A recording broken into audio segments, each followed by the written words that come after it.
पढ़ने जा रहे हैं कक्षा 7 में सामाजिक विज्ञान का सामाजिक विज्ञान और राजनीतिक जीवन अध्याय 2 और वो अध्याय 2 के ही स्वास्थ्य में सरकार की भूमिका। तो स्वास्थ्य में सरकार की भूमिका क्या है, तो पहले ये समझ लेते स्वास्थ्य किस विषय का, यह समवर्ती सूची का विषय है।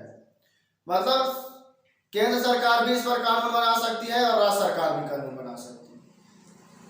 सूचियां 3 प्रकार की होती है, केंद्रीय सूची, एक राज्य सूची, एक समवर्ती सूची। केंद्र सूची में केवल केंद्र सरकार कानून बनाएगी, राज्य सूची में केवल राज्य सरकार कानून बनाएगी और समवर्ती सूची में दोनों केंद्र तथा राज्य सरकार दोनों कानून बनाएगी। जैसे कृषि भी समवर्ती सूची का है, सब बने होता है बराबर, ठीक है ना, दोनों कानून बना सकते।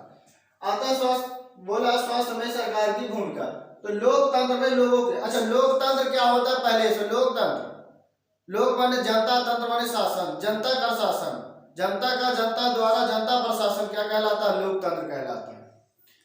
तो इसमें क्या है, क्योंकि जनता चुनकर आपके उम्मीदवार जो भेजती है वही तो फिर हम पर कानून या शासन करते हैं। तो क्या लोकतंत्र में अब जब हम चुने हुए हैं तो वो चुनाव जब हुआ तो उसमें आपको वादे किए गए ये स्वास्थ्य सेवा, तो उनका क्या है लोक कल्याणकारी, लोकतंत्र का क्या लोक कल्याणकारी योजनाएं बनाना, उसका ये उद्देश्य नहीं है कि जनता से प्रॉफिट हो, ठीक है, वो केवल जनता को लाभ देने की योजनाएं बनाती है। जैसे लोकतंत्र की अपेक्षा की जा रही है सरकार शिक्षा, स्वास्थ्य, रोजगार, गृह निर्माण, सड़कें का विकास, बिजली आदि को उपलब्ध करा, मतलब जीवन जीने के लिए जो आवश्यक चाहिए वो कौन उपलब्ध कराए, सरकार। तो जैसे बिजली हो गई, सड़क निर्माण हो गया, घर भवन निर्माण, इसमें प्रधानमंत्री आवास योजना चल रही है ना, अभी जल योजना चल रही है, हर घर में जल का उपलब्ध किया जाएगा, बिजली तो है। तो इनको कौन देते हैं, ये सब राज्य सरकार या केंद्र सरकार द्वारा सम्मिलित होकर के। इसका विषय क्या है, केवल इनको उद्देश्य है कि आम नागरिकों में बेसिक सुविधाएं आपको उपलब्ध हो जाए। तो दूसरा है, अब इससे चूंकि हमने स्वास्थ्य सेवा की बात कर रहे हैं, तो स्वास्थ्य संसार में विश्व में तीसरे नंबर पर स्वास्थ्य के मामले में भारत है, जो कि यहाँ दवाइयाँ भी सबसे ज्यादा निर्मित हुई। अभी जो वैक्सीनेशन हुआ कोरोना वैक्सीन का, तो इतना उत्पादन हो गया कि बाहर हम विदेशों में अब भेज रहे हैं, मतलब स्वास्थ्य के मामले में बहुत आगे है, लेकिन वास्तव में ऐसा है नहीं।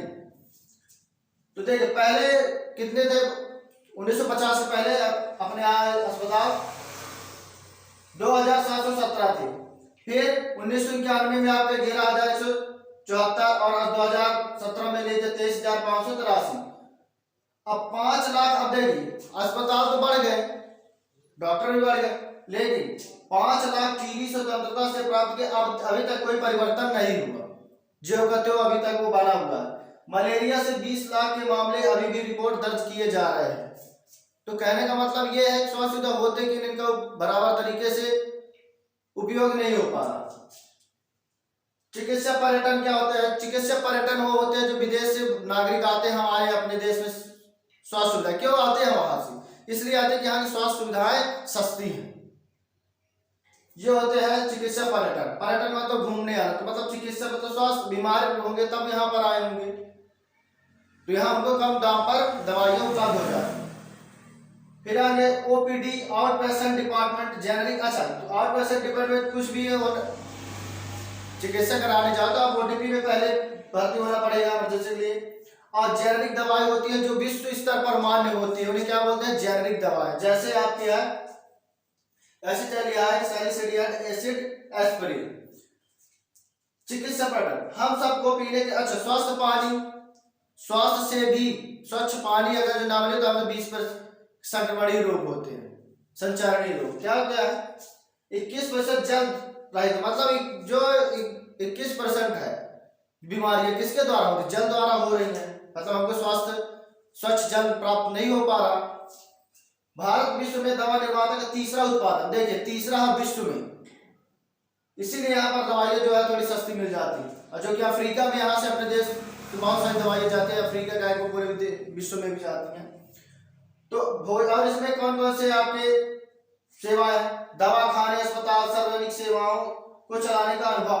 अब यहाँ सबसे ज्यादा अनुभव अपने का दवा, जैसे वैक्सीनेशन हुआ तो आंगनबाड़ी हो गई आपकी, छोटे छोटे सेंटर बना दिए गए, उनके द्वारा भी दवाइयाँ प्रदर्शित दी जाती है। सार्वजनिक स्वास्थ्य सेवाएं में आपके स्वास्थ्य, भोजन, अन्न पोषण, कुपोषण, ये सार्वजनिक सेवा में आपको उपलब्ध कराई जा रही है कि इनको आप स्वास्थ्य मिल सके। सार्वजनिक होते हैं सबके लिए, ठीक है।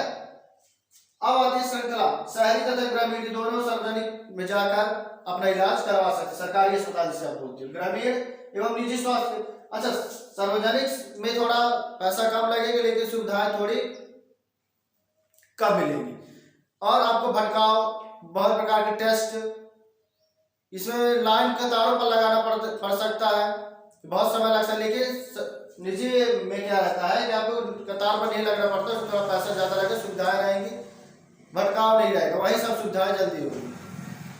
दूसरा है केंद्रों के अस्पतालों की श्रृंखला के एक शहरी ग्रामीण, मतलब ये सब एक दूसरे से जुड़े हुए होते हैं। अब इनको इतने होने के बावजूद भी सरकार द्वारा फिर भी स्वास्थ्य सेवाएं हमारी ज्यों का त्यों बनी हुई। अब केरल के उदाहरण लीजिए, केरल सरकार क्या करती है, अपने बजट का 40% आपके उसको देते हैं आपको पंचायतों को, तो वो अपने अनुसार उस पैसे का स्वास्थ्य सेवाएं, सड़क निर्माण, ये जो सब सुविधाएं हैं, बिजली, पानी, स्वास्थ्य, इन पर खर्च करती है, ये होते हैं। और निजी सेवाओं की संख्या, अच्छा जो होते हैं डॉक्टर, अब वो नर्सिंग होम भी बना लेते हैं अपने निजी क्षेत्र में जाके दवाइयाँ खोलने के लिए, ठीक है ना। रहेंगे सरकारी पर वो पर्सनल अपना निजी खोल लेंगे, वहां पर कम ध्यान देंगे और अपने प्राइवेट जो निजी खोले होते हैं उस पर ज्यादा ध्यान देंगे। सैलरी तो आप सरकार की उठा रहे हैं लेकिन सरकारी और अपना प्राइवेट में ध्यान देते हैं। ये होता है सरकार, शिक्षा, स्वास्थ्य, रोजगार, गृह निर्माण, सब, मतलब ये सब सुविधाएं किसके कारण हो रही है, सार्वजनिक सेवा सरकार के द्वारा किस तरीके से किया जाए, ये होता है। इसी तरह वीडियो देखने के लिए लाइक, सब्सक्राइब अवश्य करें। Thanks for watching.